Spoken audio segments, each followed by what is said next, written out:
नमस्कार, सुबह के 8:30 बज रहे हैं। वक्त हो गया है रफ्तार के साथ तमाम खबरों को देखने का। आपके साथ मैं हूं श्वेता त्रिपाठी। मैं हूं आपके साथ रवि मिश्रा। ये शुरू करते हैं खबरों की रफ्तार।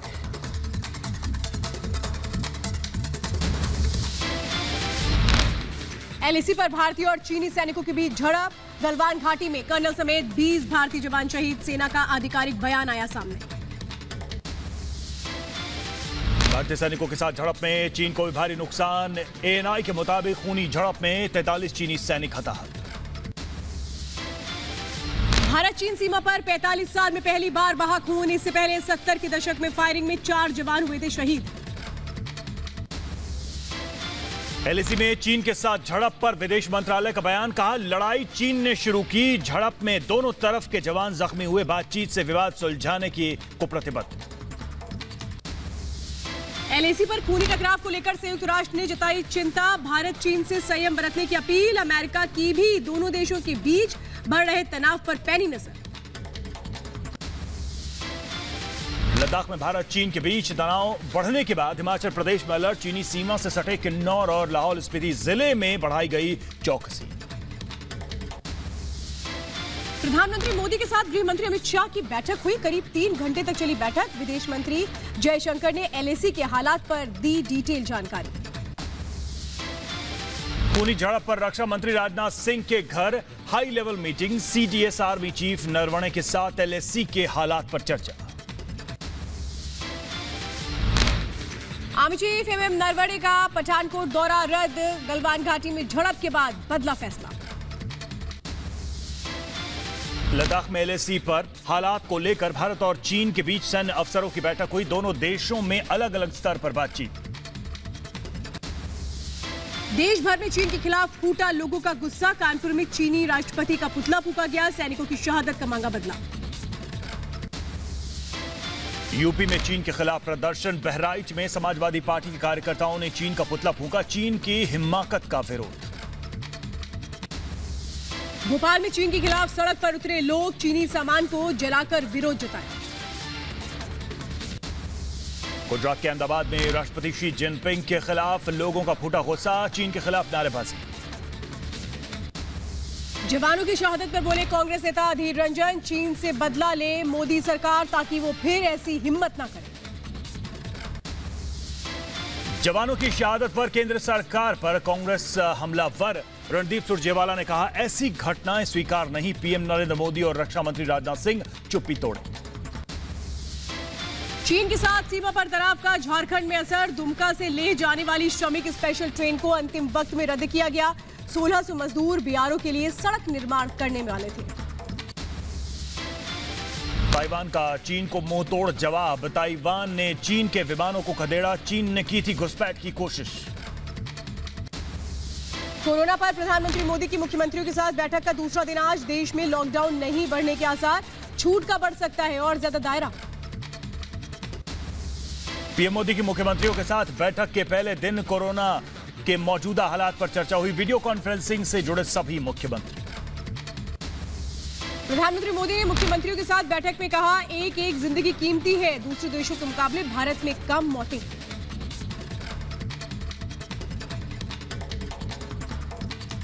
कोरोना से किसी की भी मृत्यु दुखद है। हमारे लिए किसी एक भारतीय की भी मृत्यु असहज करने देने वाली है। पीएम मोदी की देशवासियों से अपील, बिना मास्क घर से बाहर न निकलें। थोड़ी सी लापरवाही खतरनाक साबित हो सकती है। मास्क या फेस कवर, उस पर बहुत ज्यादा जोर देना अनिवार्य है, आवश्यक है। बिना मास्क या फेस कवर के घर से बाहर निकलने की अभी कल्पना करना भी सही नहीं है। कोरोना मरीजों की सम्मानजनक दाह संस्कार मामले में आज सुप्रीम कोर्ट में अहम सुनवाई। पिछली सुनवाई में सुप्रीम कोर्ट ने दिल्ली, महाराष्ट्र समेत राज्यों से मांगा था जवाब। पालघर केस में उठी सामाजिक संगठनों की आवाज। विवेक विचार मंच ने कहा सुनियोजित ढंग से साजिश रची गई, पुलिस के साथ थे एनसीपी नेता। कांग्रेस पर हमले के बाद शिवसेना की सफाई। संजय राउत ने कहा नहीं कसा कांग्रेस पर तंज। शिवसेना के मुखपत्र में कांग्रेस पर साधा था निशाना। बीजेपी नेता राम कदम का उद्धव सरकार पर निशाना, कहा तीनों दलों को अपनी कुर्सी की चिंता, इनके आपसी झगड़े से मुंबई कोरोना के मामले में चीन बन गया है। दिल्ली हिंसा मामले की सुनवाई के लिए दिल्ली हाईकोर्ट ने बनाए 4 कोर्ट। कड़कड़डुमा कोर्ट से 4 अलग कोर्ट का गठन किया गया। प्रवासी श्रमिकों को रोजगार के लिए आयोग के गठन को मंजूरी मिली। योगी कैबिनेट की बैठक में अहम फैसला लिया गया। योगी सरकार का बड़ा फैसला, राज्य के शहीदों के परिजनों को दी जाएगी 50 लाख रुपए की मदद। अभी तक 25 लाख रुपए की मदद दी जाती थी। यूपी में सीएम योगी ने कारोबारियों से वीडियो कॉन्फ्रेंसिंग के जरिए बात की। सूबे में उद्योगों को बढ़ाने पर जोर। यूपी में फिर महंगी हुई शराब, 50 से 100 रुपए तक बढ़ाए गए दाम। आबकारी विभाग की बैठक में बड़ा फैसला। लखनऊ में एमपी के राज्यपाल लालजी टंडन से सीएम शिवराज ने की मुलाकात। लालजी टंडन का इलाज लखनऊ के मेदांता अस्पताल में चल रहा है। जयपुर में बीजेपी विधायकों की बैठक हुई। राज्यसभा चुनाव की रणनीति पर चर्चा। 19 जून को राज्यसभा की 3 सीटों पर चुनाव। त्रिवेंद्रम में बिजली और तेल के दाम में बढ़ोतरी का विरोध। कांग्रेस के कार्यकर्ताओं ने सरकार के खिलाफ नारेबाजी की, केंद्र से राहत की मांग। दिल्ली में स्पेशल सेल के सामने पेश हुए जफरुल इस्लाम। 15 जून को स्पेशल सेल ने नोटिस भेजकर पूछताछ में शामिल होने के लिए कहा था। जफरुल पर देशद्रोह का केस है दर्ज।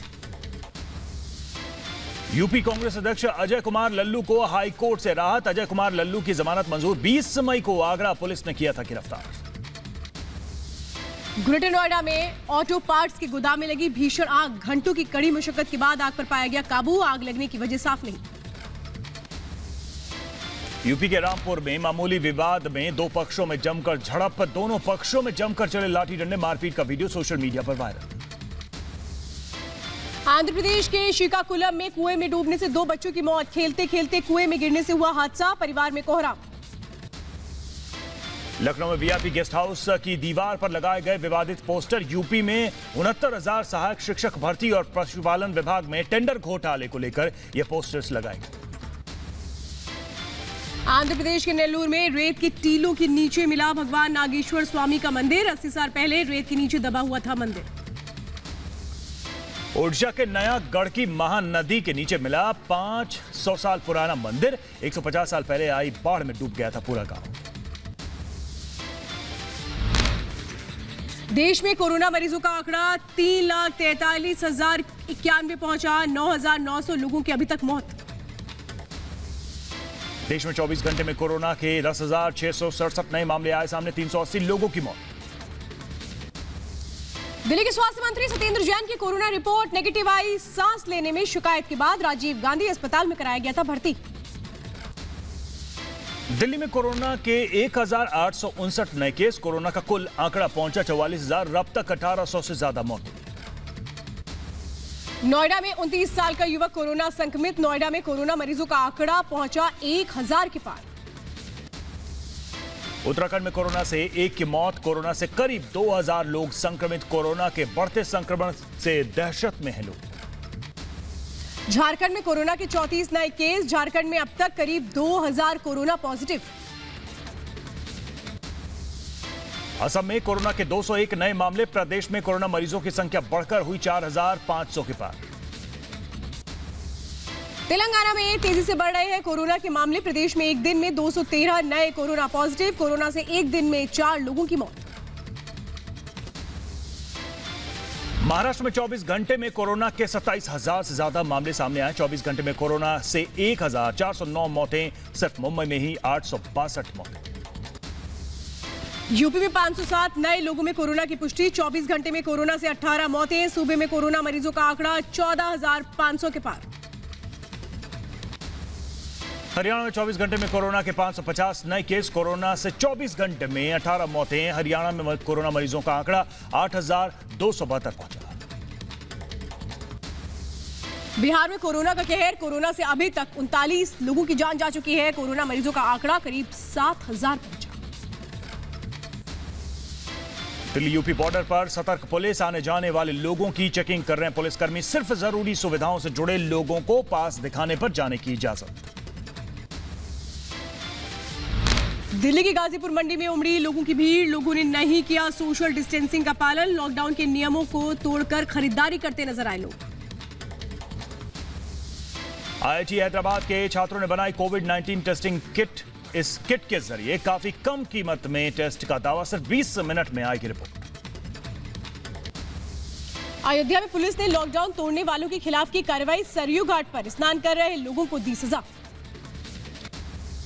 रामेश्वरम में की गई खास पूजा। देश में कोरोना से राहत के लिए किया गया पूजा का आयोजन। राजस्थान के जोधपुर में 150 ट्रेनों के कोचेस को बनाया जाएगा आइसोलेशन वार्ड। कोरोना मरीजों के बढ़ते आंकड़े को देखते हुए लिया गया फैसला।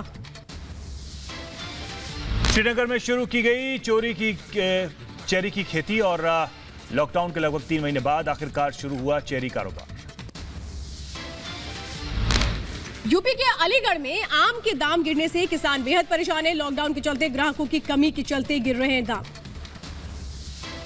ओडिशा के खुर्दा के क्वारंटाइन सेंटर में मनाया गया राजा फेस्टिवल। रेस्क्यू टीम ने प्रवासी लोगों के साथ मिलकर मनाया त्योहार। दुनिया में कोरोना से 4,40,000 से ज्यादा लोगों की मौत। अभी तक 81 लाख से ज्यादा लोगों को हुआ कोरोना, तो वहीं 42 लाख से ज्यादा मरीज ठीक हुए। अमेरिका में कोरोना मरीजों की संख्या 22 लाख के करीब। कुल मृतकों का आंकड़ा 1,18,000 पर। रूस में नहीं रुक रहा कोरोना का कहर। 5,45,000 के पार पहुंचा कोरोना संक्रमितों का आंकड़ा। 7,000 से ज्यादा लोगों की मौत। ब्राजील में 8,91,000 के पार कोरोना मरीज। 44,000 से ज्यादा लोगों की मौत। ब्रिटेन में कोरोना का कुल आंकड़ा 3 लाख के करीब पहुंचा। अब तक कुल 42,000 की मौत। अमेरिका के हॉकिंसन शहर में सबसे ऊंची हनुमान जी की प्रतिमा को स्थापित किया गया। 25 फीट लंबी इस प्रतिमा का वजन 30,000 किलो है। प्रतिमा को भारत में बनाया गया और शिप के जरिए अमेरिका भेजा गया। स्पेन में कोरोना मरीजों की संख्या बढ़कर पहुंची 2,91,000। कोरोना से अभी तक 27,000 से ज्यादा लोगों की मौत। इटली में 2.67 लाख कोरोना मरीज। अब तक 34,000 से ज्यादा लोगों ने जान गंवाई। ब्रिटेन के प्रधानमंत्री बोरिस जॉनसन ने की वैज्ञानिकों की तारीफ। वैज्ञानिकों ने कोरोना से मरने की संभावनाओं को कम करने के लिए नए उपचार का किया आविष्कार। 25 जून से लोगों के लिए खोला जाएगा पेरिस का एफिल टावर। सीमित लोगों को ही मिलेगी एंट्री। मॉस्को में खुले टेरिफ कैफे, म्यूजियम और चिड़ियाघर। 23 जून से खुलेंगे बच्चों के लिए स्कूल, जिम और रेस्टोरेंट। फ्रांस में प्रदर्शन के दौरान स्वास्थ्य कर्मियों में झड़प। पुलिस ने दागे आंसू गैस के गोले। स्वास्थ्य कर्मियों की वेतन में बढ़ोतरी और स्वास्थ्य विभाग में ज्यादा निवेश की मांग।